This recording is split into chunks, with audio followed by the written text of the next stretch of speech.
Hello, good morning, जय हिंद to all my dear students. बच्चों, आपको मुझे नहीं पता जिस टाइम ये वीडियो बन रहा है तो मॉर्निंग है, इवनिंग है, नाइट है। मतलब मैं तो मॉर्निंग में शूट कर रही हूँ, बट आपको किस टाइम पे मिल रहा है मुझे इसका कोई भी आइडिया नहीं है। ठीक है, अब वीडियो कब अपलोड होता है इसका कोई आइडिया नहीं है, इसलिए good morning to all of you. हाँ बच्चों, लास्ट टाइम पे हम लोगों ने rearrangement, parajumble, PQRS, sentence construction के बारे में बेसिक चीजें कुछ पता करी थी। आज की ये क्लास रिकॉर्डेड है तो मैं आपको नंबर ऑफ क्वेश्चंस ज्यादा दे पाऊंगी और ज्यादा अच्छे से चीजों को एक्सप्लेन भी कर पाऊंगी। ठीक है, तो आज हम लोग बच्चों बात करने वाले हैं question based on parajumble. SSC के एग्जाम से पूछे हुए क्वेश्चन है 2018, 19, 20, 17। आप अगर पेपर उठा के देखेंगे तो आपको ये क्वेश्चंस मिलेंगे जो मैं अभी आपको यहाँ पर डिस्कस करने वाली हूँ। ओके, तो शुरू करते हैं बच्चों। सबसे पहला क्वेश्चन, फर्स्ट क्वेश्चन देखते हैं आपके बोर्ड पे।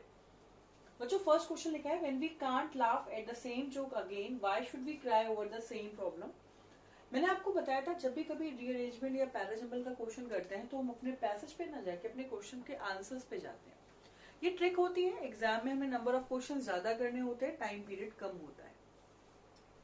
ऑप्शन की तरफ देखें बच्चों तो एक डी, एक बी, एक ए, मतलब सारे ऑप्शंस अलग अलग है, तो हमें दिक्कत कुछ नहीं है, बस पहला मिल जाए तो चीजें इजी हो जाएंगी हमारे लिए। When we can't laugh at the same joke again, वो कह रहे हैं जब हम किसी एक जोक पे अगेन मतलब दोबारा हंस नहीं सकते तो why should we cry over the same problem। वो कह रहे हैं तो फिर हम एक ही प्रॉब्लम पे बार बार रोते क्यों हैं। ठीक है, क्वेश्चन कर रहा है ये ना, जनरली कोई बात कर रहा है, पता नहीं क्या किस बारे में बोल रहे हैं। कभी भी अगर कंडीशन की बात होगी तो कंडीशन के पहले कोई कंडीशन दी होगी, मतलब ऐसे ही कोई सेंटेंस नहीं आ जाएगा। वेन से स्टार्ट हुआ है, ये कुछ कंप्लीट सेंटेंस नहीं लग रहा। Second, one day he told them a joke and everyone roared with laughter. One day he मतलब कौन, पता नहीं। मतलब बच्चों ये तो पक्का हुआ कि स्टार्टिंग बी नहीं करेगा, स्टार्टिंग ए नहीं करेगा, ये तो डेफिनेट है। People came to a wise man to complain about the same problem every time. मैंने कहा लोग जो है ना वो बुद्धिमान व्यक्ति के पास आते हैं और हमेशा एक ही बात को लेकर कंप्लेन करते रहते हैं। एवरी टाइम सेम प्रॉब्लम रहती है उनकी, एवरी टाइम सेम प्रॉब्लम के बारे में कंप्लेन करते हैं। हो सकता है, नाउन से स्टार्टिंग है। When he repeated the joke, when he repeated, he पता नहीं किसके रिस्पेक्ट में लगा, तो डी से भी स्टार्टिंग नहीं होगी, तो ये भी नहीं होगा, आंसर आएगा ये। मैच कर लेते हैं एक बार। लोग जो है वो एक वाइज मैन के पास आते हैं सेम प्रॉब्लम को लेके, हमेशा B. One day he told, देखो ही किसके लिए लगा है, वाइज मैन। वाइज मैन के रिस्पेक्ट में ही लगा है कि लोग जो है वो सेम प्रॉब्लम को लेके हमेशा बुद्धिमान व्यक्ति के पास आते हैं। एक दिन क्या हुआ, उन्होंने एक जोक बोला तो सारे लोग हंस दिए बहुत तेजी से, है ना, रोल्ड विद लाफ्टर, बहुत तेज से हंस दिए ठाके मार के। D, when he repeated the joke, जब उन्होंने उसी जोक को दोबारा से बोला, नोबडी लाफ्ड एनीमोर, कोई भी नहीं हंसा, कोई भी नहीं हंसा। And last but not least, when he can't laugh, तो वही वो कह रहे हैं कि जब हम एक जोक को दोबारा बताते हैं लोग नहीं हंसते हैं, तो एक ही प्रॉब्लम दोबारा आती है, तो फिर आप रोते क्यों हैं। तो आंसर आएगा बच्चों C B D. I hope आपने भी यही आंसर लगाया होगा। आपने अगर आंसर डी लगाया था और मुझे लग भी रहा था तो कोई दिक्कत नहीं है बच्चों, मैं एक्सप्लेन इसलिए कर रही हूँ ताकि जिनको भी नहीं समझ आए उनको समझ आ जाए। ठीक है, हम सबको लेके चलते हैं एक साथ। ठीक, क्वेश्चन नंबर 2 देखते हैं बच्चों। क्वेश्चन नंबर 2 बहुत इंटरेस्टिंग है, ऐसे एग्जाम्स में क्वेश्चन आते हैं। क्वेश्चन नंबर 2 बहुत इंटरेस्टिंग है, ऐसे एग्जाम में क्वेश्चन आते हैं, थोड़ा सा इमेजिनरी पार्ट है। ऑप्शन देखते हैं जल्दी से बच्चों। अगर हम ऑप्शन में देखें तो दो ऑप्शन ऐसे हैं जो बी से स्टार्ट हो रहे हैं ना, 2 ऑप्शंस आर देयर, दो ऐसे ऑप्शन है जो बी से स्टार्ट हो रहे हैं। तो ठीक है, देख लेते हैं बी को। Arvind bumbled down the interminate corridor, suddenly reminded of his daughter in the days after she was born. Arvind एक पर्सन है, वो बम्बल डाउन मतलब बड़बड़ाते हुए कॉरिडोर से चला आ रहा था। इंटरमिनेबल कॉरिडोर मतलब ऐसा है कॉरिडोर जो बहुत लंबा सा था। जब हम कभी बड़बड़ाते हुए कहीं से निकलते हैं तो चीजें बहुत लॉन्ग लगने लगती, लंबा लगने लगता, रास्ता भी लंबा लगने, वही चीज है। सडनली रिमाइंडेड, अचानक से उसे रिमाइंड आया ऑफ हिज डॉटर, अपनी बेटी के बारे में, उन दिनों के बारे में जब वो पैदा हुई थी, उसके बाद की। मतलब अरविंद को अपनी बेटी का जन्म के बाद का समय अचानक से याद आ गया। ठीक बात है, 20 में भी 20 में भी हो सकता है, ये नहीं होगा, ये नहीं होगा, बी से ही स्टार्टिंग होगी क्योंकि अरविंद नाम है, नाउन है। आगे देखते हैं, बी के बाद सी देख लेते हैं। As a proportion to the fragment of life his daughter had seen an hour was a vast sprawling space. वो कह रहा है अगर तुलना करते हैं अपनी बेटी के जन्म की, अपनी बेटी की लाइफ के फ्रेगमेंट्स की, पार्ट की, तो वो जो एन आवर था, 1 घंटा था, बहुत ज्यादा बहुत बड़ा समय लग रहा था। तो ये यहाँ पर कोई सेंस नहीं बनना। अभी तो उसकी याद आने लगी है, अभी तो बेटी के बचपन के बाद के बारे में सोच रहा है। इट मीन्स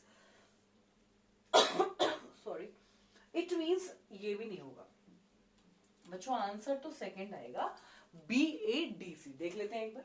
बी में मैंने आपको बताया कि अरविंद जो है वो बड़बड़ाते हुए जा रहा है कॉरिडोर से, अचानक उसको अपनी बेटी का वो समय याद आया जब वो पैदा हुई थी, उसके बाद का। ए में he would sit at the edge of her mother's bed। वो बैठा था, हर मदर मतलब अपनी बेटी की माँ, अपनी बेटी की माँ के बेड के किनारे।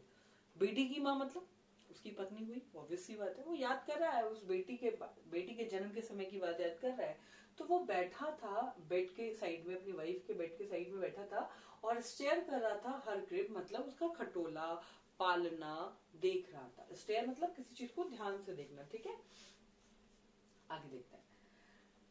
Some days he imagined the world through her eyes and he would feel in his heart how long an hour actually was। वो ये कह रहा है कि someday he imagined the world through her eyes, मतलब वो उसकी आंखों में पूरा संसार देख रहा है और अपने दिल से ये फील कर रहा है यार ये 1 घंटा कितना बड़ा समय है। Okay, and last one is that age a proportion to the fragment of his life his daughter had seen। मतलब जो उसने अपनी बेटी के जीवन के फ्रेगमेंट्स मतलब टुकड़े देखे ना, मतलब कहने का ये बच्चों, जब हम पुरानी चीजों के बारे में सोचते हैं ना तो एक ही चीज के बारे में नहीं सोचते, बहुत सारी चीजें बैक टू बैक याद आती रहती है। ऐसे ही है फ्रेगमेंट मतलब पार्ट्स, फ्रेगमेंट मतलब पार्ट। उसकी लाइफ के पार्ट्स के बारे में जब उसने देखा ना तो उसको वो 1 घंटा बहुत बड़ा टाइम, मतलब उसकी पूरी लाइफ देख लिया, बचपन से लेके बड़े तक उसने सब कुछ देख लिया, है ना। दैट्स व्हाई आंसर आएगा बच्चों BADC। जल्दी से स्क्रीनशॉट ले लीजिए बच्चों, स्टूडेंट स्क्रीनशॉट ले लीजिए आप लोग।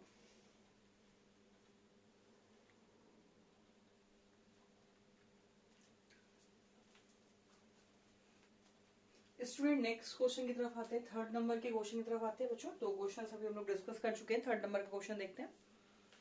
3rd नंबर पे ऑप्शन में देखेंगे ABCD, सारे अलग अलग ऑप्शन है, कोई दिक्कत वाली बात नहीं है, फटाफट जल्दी से पढ़ लेते हैं। If the mixture becomes too thick and add more milk. अगर मिक्सचर जो है ना वो थिक हो जाता है तो और मिल्क को ऐड कर दो। इफ लगा हुआ है, मैंने अभी थोड़ी देर पहले बताया कंडीशनल सेंटेंस है, कभी भी सेंटेंस की स्टार्टिंग नहीं होती, तो ए से स्टार्टिंग नहीं होगी, इट मीन्स 4th नहीं होगा। हाँ, finally at the last the same point, जो ये वर्ड्स होते हैं ये लास्ट बताते हैं। अक्सर जो फाइनली वर्ड होता है, फाइनली मतलब लास्ट होता है, कंक्लूड करता है, इसलिए ये भी नहीं होगा, बी से भी स्टार्टिंग नहीं होगी, ये भी नहीं होगा। Finally add sugar and nuts and your kheer is ready. Kheer बन रही है भाई, है ना। आगे चलते हैं। Boil milk in a heavy bottom pan and add rice. Obvious सी बात है, जब अगर मुझे खीर बनानी, सबसे पहले मुझे पैन लेना पड़ेगा, मुझे बर्तन लेना पड़ेगा। हाँ, ये हो सकता है। बॉइल मिल्क को बॉइल करना है, एक पैन लेना है, उसमें राइस डालना है, ठीक है। कुक फॉर अबाउट, जब बॉइल करेंगे तभी तो कुक करेंगे, cook for about 20 minutes straining every once in a while till the mixture thickens. वो कह रहा है कि कुक करना है 20 मिनट्स उस बॉइल मिल्क को, है ना, और बीच बीच में चलाते रहना है, स्टेरिंग मतलब चलाते रहना है ताकि मिक्सचर जो है वो थिक हो जाए, थिकनेस हो जाए। तो बच्चों ये तो पक्का है कि शुरुआत सी करेगा, तो सी शुरुआत करेगा तो आंसर हो जाएगा सेकेंड। सी से स्टार्टिंग होगी तो आंसर होगा सेकेंड। किसी को मेरे हिसाब से कोई डाउट नहीं होगा, बहुत इजी, बहुत आसान क्वेश्चन है, ठीक। अगले क्वेश्चन पे आते हैं, 4th नंबर क्वेश्चन देखिए। A man on a bike had to ride on the pavement। पहले ऑप्शन देखेंगे, ऑप्शन में आप ध्यान दो तो 2 सी से स्टार्ट हो रहे हैं, तो ठीक है, कोई दिक्कत नहीं है, पहले सी को ही देख लेते हैं। As a bus inched through the evening light। बेटा इंच मतलब होता है धीरे धीरे चलना, बहुत स्लो मोशन में चलना, धीरे धीरे चलना। कह रहा है जब बस जो होती है ना शाम टाइम में धीरे धीरे चलती है ना तो ट्रैफिक बढ़ जाता है। ऑब्वियस सी बात है, बस धीमे चलेगी तो ट्रैफिक बढ़ेगा, तो सी से स्टार्टिंग होगी। अब सी से स्टार्टिंग होगी, अब अगर सी से स्टार्टिंग होगी तो या तो सी के बाद बी या तो सी के बाद डी। देखते हैं जरा बी लगा के। When we tried to plunge onto the road, a car hit him।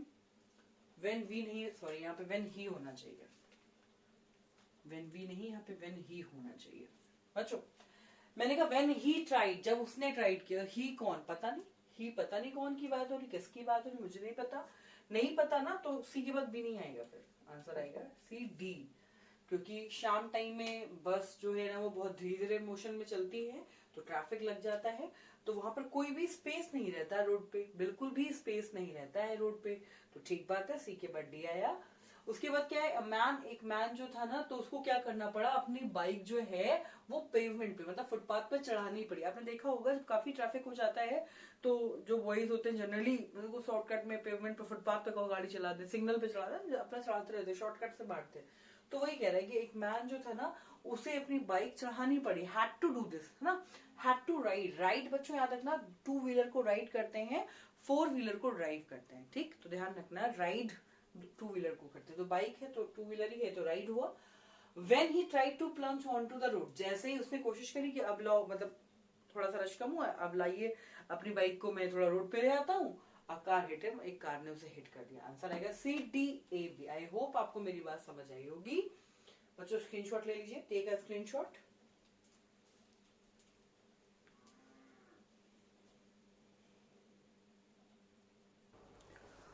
ठीक है बच्चों, अगले क्वेश्चन पे आते हैं। नेक्स्ट क्वेश्चन हमारे पास लिखा हुआ है, 5th नंबर का क्वेश्चन है। हम लोग ऑलरेडी 2 क्वेश्चंस कर चुके हैं, सॉरी 4 क्वेश्चंस कर चुके हैं।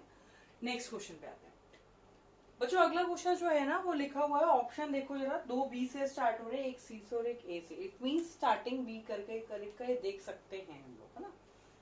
Opening a bank account can seen intimidating. Opening a bank account can seen intimidating. Intimidating का मीन्स होता है बच्चों डरावना।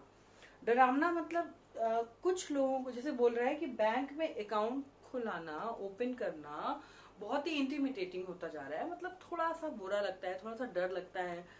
डर का इन द सेंस ऑफ बच्चों क्या होता है ना, जैसे कुछ लोगों को काम ये बोरिंग लगता है। जैसे आपने देखा होगा बैंकिंग सेक्टर में, बैंक में जाओ तो काफी लंबी लाइन लगी होती है और चीजें पता नहीं होती है, पता नहीं कहाँ साइन पर लगता है, ऐसा ना उधर से पैसा उधर चला जाए, मेरे गलत साइन करने की जगह कहाँ में क्या फॉर्म। आप अक्सर देखो बैंक में जाते हो ना, तो बहुत लोग डरे रहते हैं, बेटा मेरा फॉर्म फिल कर दो। रीजन क्या है कि पता नहीं क्या फॉर्मेलिटी, कहाँ क्या फिल करके कोई क्या कर ले, तो लोगों के मन में बहुत वो जाता है। और बैंक में अकाउंट ओपन कराना मतलब और लंबा प्रोसेस। जितने भी गवर्नमेंट के डिपार्टमेंट्स है ना बच्चों, वहां पर इतना ज्यादा दौड़ाते हैं गवर्नमेंट डिपार्टमेंट वाले कि हमारे मन में एक टेंशन रहती है कि अब हम जाएंगे फिर पता नहीं हो पाएगा। जैसे फॉर एग्जाम्पल आप कैस्को चले जाओ, ठीक है, आपको बिल डिपॉजिट करना है, बिल जमा करना है, बिल जमा करने पे बहुत लंबी लाइन रहती है, तो लोग इरिटेट हो जाते हैं। तो आजकल लोग क्या करते हैं, ऑनलाइन यूज करने लगे, ऑनलाइन पे कर दिया। कोई भी काम जनरली लोग ऑनलाइन पे कर लेते कि जाना नहीं पड़ेगा, आना नहीं पड़ेगा, मतलब काम ज्यादा हो जाएगा। तो कुछ ऐसे लोग होते हैं जो थोड़े से शायद, जैसे कुछ सीधे लोग अगर मान लीजिए बैंक में जाते हैं या कहीं पोस्ट ऑफिस के काम में या आरटीओ में या नगर निगम, ऐसे कोई भी काम, तो वो बहुत परेशान रहते हैं, है ना। तो कहने का मतलब आज के टाइम में थोड़ा सा इसमें स्मार्टनेस होने की जरूरत है, थोड़ा सा तेज होने की जरूरत है, क्योंकि आप बहुत सीधे बने रहोगे ना तो लोग आपका यूज करके चले जाएंगे, आपको पता भी नहीं चलेगा, ठीक। तो कहा यही जाता है कि आपको थोड़ी सी, मैं ये नहीं बोल रही हूँ बहुत स्मार्ट होने की, थोड़ी सी स्मार्ट होने की जरूरत है, थोड़ा सा बोलने की जरूरत है। कि अगर मान लीजिए हमने आपसे बोला कि बैंक जाना, जैसे मान लीजिए फॉर एग्जाम्पल एटीएम, मैं बहुत पर्सनल एग्जाम्पल लेके चल रही हूँ आपको, कि जैसे अगर मान लीजिए आप सर को भेज देंगे पैसा निकालने के लिए एटीएम से, ठीक है, आप एटीएम लेके भेज दीजिए, जो पैसे 10 मिनट में निकलते होंगे वो 10 घंटे में निकल लेंगे। रीजन इज दैट कि वो खड़े रहेंगे, कोई भी आएगा, मैं पहले चला जाऊँ, हाँ चले जाओ, मतलब अपने राइट के लिए बोलेंगे नहीं, इतने सीधे हैं कि वो सबको ही आगे जहाँ ठीक है आप ही चले जाओ, ठीक है भैया आप ही कर लीजिए। तो इसलिए वो कभी कभी बहुत परेशान हो जाते हैं, है ना।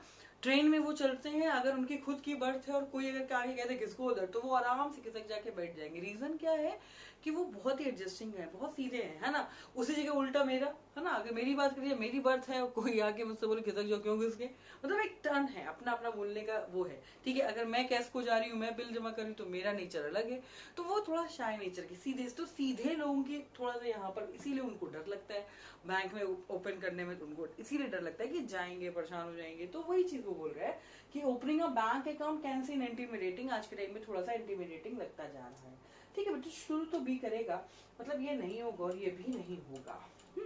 बी के बाद डी की, बी के बाद ए, बी के बाद ए देख लेते हैं पहले।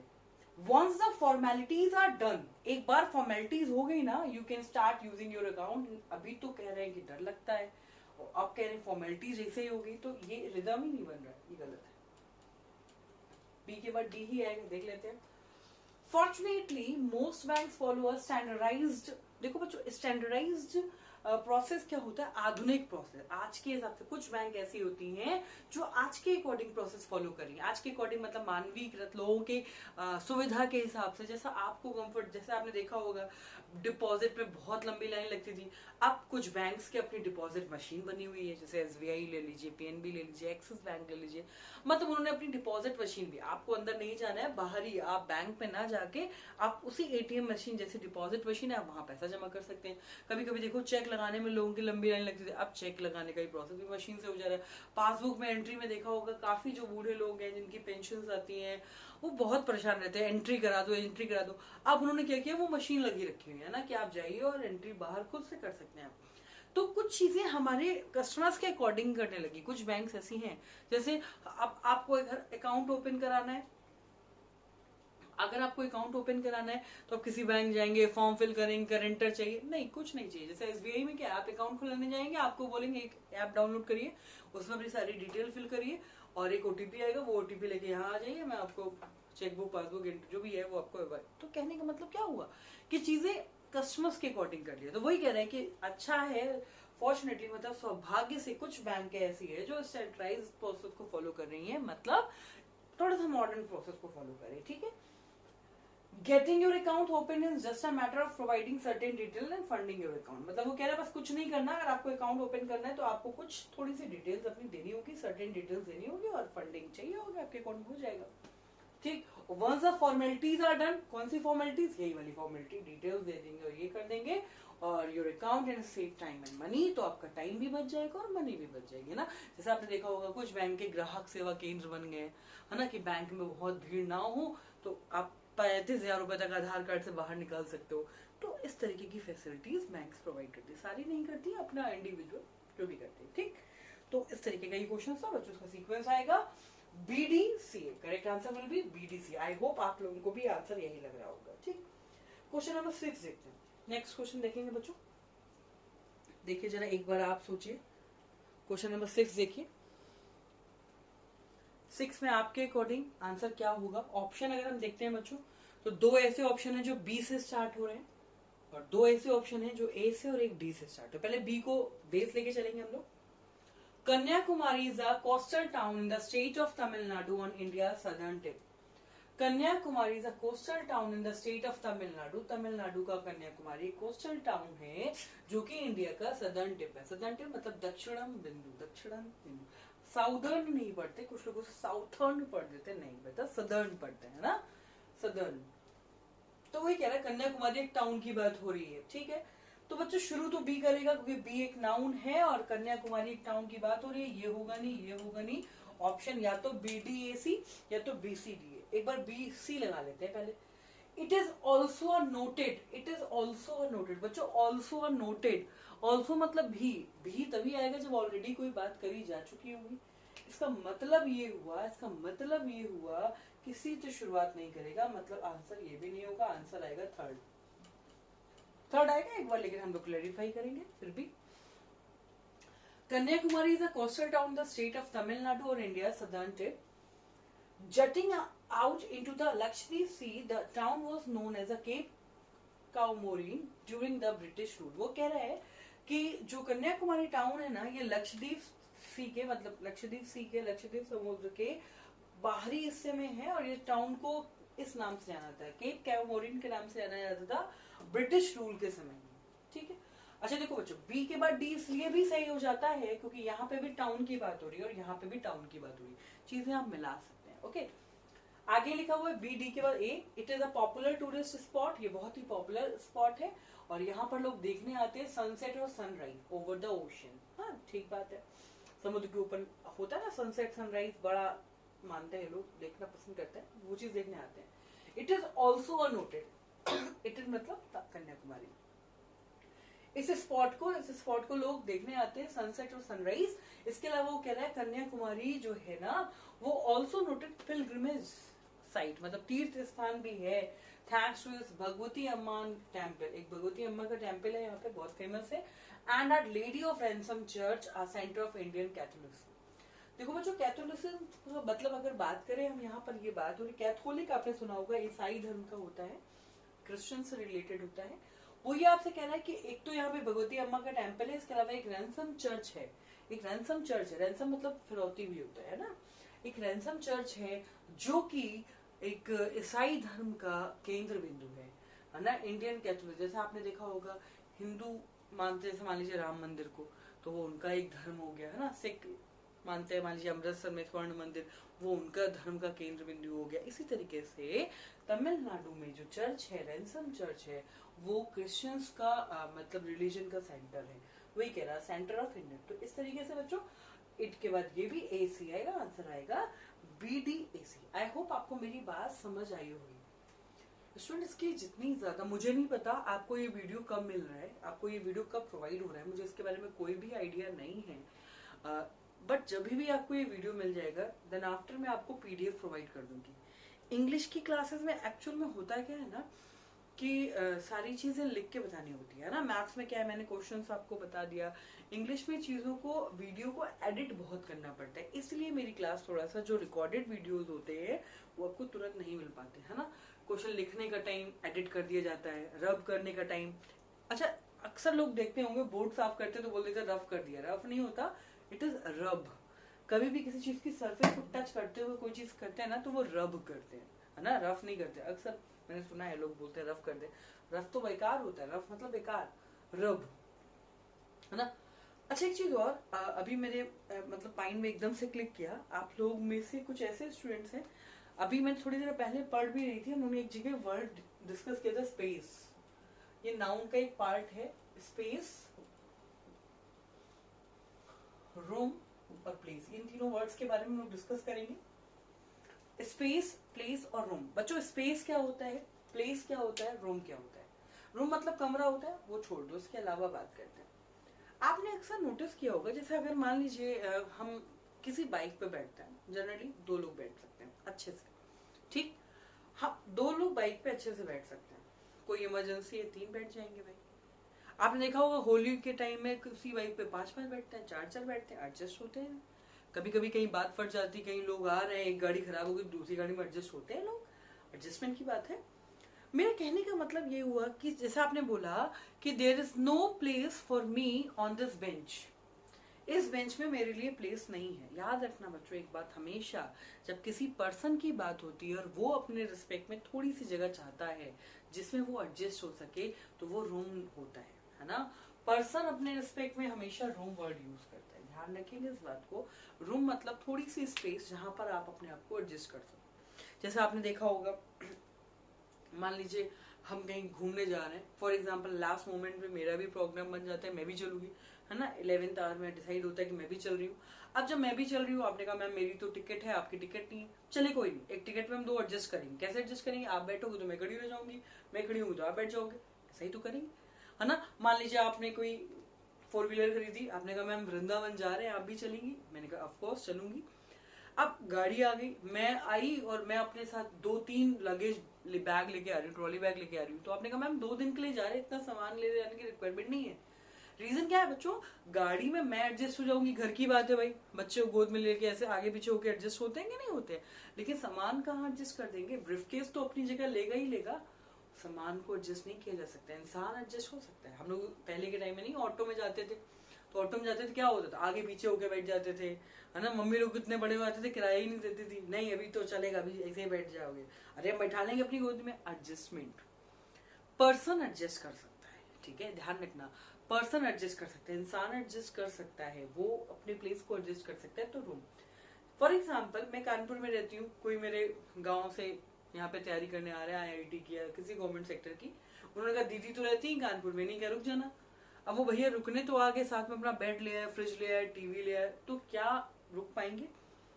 मैं क्या कहूंगी, मैं कहूंगी भैया तुम रुकना है तो तुम रुक जाओ, 2 रुक रहे हैं तो तीसरे तुम भी रुक जाओगे, कोई बात नहीं, खाने पीने का कोई इशू नहीं है, लेकिन तुम्हारा बेड रखने की जगह नहीं है। मेरा खुद का बेड कितनी मुश्किल पड़ा हुआ है ना, मेरी खुद की फ्रिज को रखने की जगह नहीं है, तुम्हें अलग। रीजन क्या है बच्चों, सामान को तो अपनी जगह चाहिए ही ना। ऐसा तो नहीं है मैंने कहा पार्किंग में मेरी गाड़ी के लिए जगह नहीं है, तो पार्किंग को मुझे मेरी गाड़ी को रखने के लिए जगह चाहिए होगी ना, पार्क करने के लिए। हवा में तो नहीं खड़ी हो जाएगी गाड़ी है ना। तो जब कभी वस्तु, किसी प्लेस की बात ना करके, किसी पर्सन की बात ना करके, किसी थिंग की बात होती है, तो हम हमेशा स्पेस वर्ड को यूज करते हैं है ना।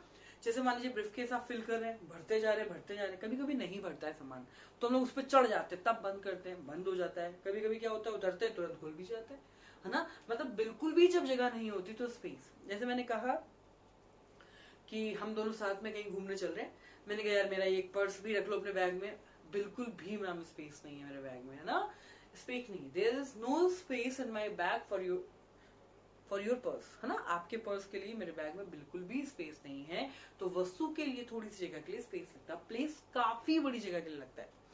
प्लेस मतलब जैसे मैंने कहा कि मैं एक बहुत अच्छा सा प्लेस ढूंढ रही हूँ, एक गेस्ट हाउस ओपन करना है, कोई बढ़िया प्लेस हो तो बताना, बढ़िया प्लेस हो तो काफी बड़ी, है ना। जैसे मान लीजिए मैंने कहा मेरे यहाँ शादी है, कोई अच्छा प्लेस हो बताना, वहीं से प्लान करते हैं। प्लेस मतलब काफी बड़ी जगह। जैसे मैंने कहा there is no place in the fair for my shop, मेले में मेरी दुकान को लगाने के लिए कोई अच्छा प्लेस नहीं मिल रहा। प्लेस मतलब ज्यादा बड़ी जगह। I don't have any place, I don't have any place, I don't have any place मतलब मेरे पास कोई बहुत बड़ी जगह नहीं है। I don't have any place for any arrangement of your marriage, तुम्हारी शादी के लिए मेरे घर में कोई बहुत बड़ा प्लेस कोई भी नहीं है ना। तो स्पेस थोड़ी सी जगह जनरली थिंग्स के लिए आता है, रूम पर्सन के लिए आता है, और प्लेस काफी बड़ी जगह के लिए यूज करते हैं। ठीक है बच्चों, इसी तरीके से कुछ हम लोग नई नई चीजों को सीखते रहेंगे टाइम टू टाइम, बट हाँ ध्यान रखिएगा प्रैक्टिस करते रहिए। इंग्लिश जितना ज्यादा आप प्रैक्टिस करेंगे उतना अच्छा हो जाएगा। ये मत सोचा करिए मैम, अब जैसे मैंने आपको कोई वोकैब का वीडियो प्रोवाइड किया तो आप अपनी नोटबुक पे जरूर लिखिए, लिखना मत बंद करिए। जब आप राइट डाउन नहीं करोगे तो इंग्लिश का इंटरेस्ट वैसा भी खत्म होता जाएगा। एग्जाम में कोई भी क्वेश्चन, बहुत किसी चीज से डरने की जरूरत नहीं है, कोई भी रैंडम प्रैक्टिस पेपर लेके आप PQRS सॉल्व करना शुरू कर दीजिए। आप नोटिस करिए कि अगर आपको 20 में से 2 पहले क्वेश्चन आ रहे थे, तो मैं आपसे प्रॉमिस करती हूँ कि आज की डेट में 20 में आपके 10 सही होंगे। 50% का काम आपने आज तक कर लिया है, समझ रहे हैं। आज हम लोगों ने बहुत बेसिक से क्वेश्चन लिए, 4 सेंटेंस उनको अरेंज करना। अभी क्या होता है, इसमें और एडिंग करेंगे तो पहला और 6 देंगे अरेंज, बीच के 4 अरेंज करने, करना तो कुछ ऐसा ही है। ठीक है, तो अभी मैं आपको जो नेक्स्ट वीडियो प्रोवाइड करूंगी उसमें कुछ 1-2 क्वेश्चंस का पैटर्न चेंज करूंगी। तो पैराजंबल टॉपिक बहुत अच्छा टॉपिक है बच्चों, इंटरेस्टिंग टॉपिक है, एग्जाम में इसके क्वेश्चंस मिलते जरूर हैं। ठीक है, लेकिन ये प्रैक्टिस मांगता है, जितनी प्रैक्टिस करोगे। एक बात हमेशा ध्यान रखना, ग्रामर तो एक बार भूल सकते हो, वोकैब तो एक बार भूल सकते हो, लेकिन रीडिंग में याद ही नहीं कुछ किया तो भूलने का तो सवाल ही नहीं होता, है ना। इसलिए इंग्लिश को पढ़ना शुरू करिए, इंग्लिश न्यूज़पेपर की रीडिंग करिए। न्यूज़पेपर की रीडिंग में the Hindu newspaper world of the best newspaper है, लेकिन उसकी लैंग्वेज थोड़ी सी टफ हो जाती है, तो आप द हिंदू की जगह टाइम्स ऑफ इंडिया भी ले सकते हैं, इकोनॉमिक भी ले सकते हैं, कोई ऐसा पेपर बिजनेस में भी, मतलब आपको इंग्लिश पढ़नी है, कुछ नहीं माने तो कोई आप स्टोरी बुक ले लीजिए, है ना, कोई कहानी, है ना। अब लव स्टोरी मत ले लेना, और ले लेना तो भावनाओं में ना घुस जाना, है ना, कि सिलेक्शन कहीं और ही होने लगे, तो थोड़ा इसका भी ध्यान रखना। ऐसी बुक लेना जिसको पढ़ना है, इंग्लिश केवल नॉर्मल पढ़ना शुरू करिए। मैंने ये नहीं बोला है कि समझना शुरू करिए, ठीक है। कोई कहानी, आज आप खाली बैठे हैं, आपने कोई एक स्टोरी डाउनलोड कर ली, है ना, आपने एक नॉर्मल स्टोरी डाउनलोड करी है, बहुत बेसिक स्टोरी कोई भी डाउनलोड कर ली, तो आपको कोई कहानी मिलेगी, स्टोरी सर्च मारोगे गूगल पे वही सारी मिल जाएंगे, कोई भी PDF डाउनलोड करके पढ़ना शुरू कर दो। ऑनलाइन पढ़ने की आदत डालिए, है ना। लेकिन अक्सर हम देखते हैं कि बच्चों को बोलो ऑनलाइन, मैं थोड़ा ऑनलाइन प्रेफर कम करती हूँ, लेकिन अब आज का टाइम ऑनलाइन होता जा रहा है। ऑनलाइन में होता क्या है बच्चों, जैसे मान लीजिए आप मेरा वीडियो देख रहे हैं, वीडियो देखते देखते ऊपर आपके पास कोई मैसेज आया, तो आप मेरा वीडियो रोक दोगे कि मैम का क्या है, पॉज बटन दबाओ और व्हाट्सएप का रिप्लाई करो, है ना, मेरे को क्या है, फिर आपने पॉज को ओपन कर, फिर मैं पढ़ाना शुरू कर दूंगी क्योंकि मैं ऑनलाइन हूँ।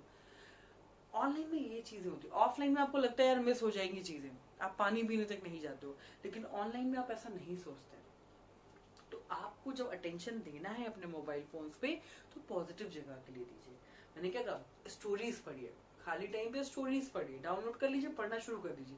आप विश्वास मानिए, न्यूज़पेपर द हिंदू देख लिया, लेंगे खरीदेंगे, 10 रुपए का आएगा, पढ़ेंगे, है नहीं, घर वाले ऊपर चिल्लाएंगे, है ना, लॉकडाउन चल रहा है, खर्चे पे खर्चा, है ना, कोरोना चल, तुम तो कुछ भी, तो ठीक है मत लीजिए, सॉफ्ट कॉपी में लीजिए, हार्ड कॉपी हटा दीजिए। न्यूज़पेपर तो सब जगह मिल जाता है, तभी भी नहीं पढ़ना आता। यूट्यूब में आपने देखा होगा बहुत सारे लोग द हिंदू का एनालिसिस करते हैं, और कोशिश रहेगी मेरी कि मैं बहुत जल्द आपको न्यूज़पेपर का एनालिसिस भी स्टार्ट करूंगी। ठीक है बच्चों, तो अभी के लिए इतने ही रखते हैं, enough for the day. Next class में हम लोग मिलेंगे पैराजंबल के 3rd पार्ट के साथ में, ठीक है।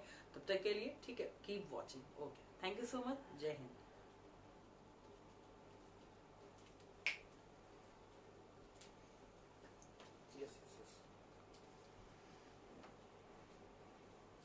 दिया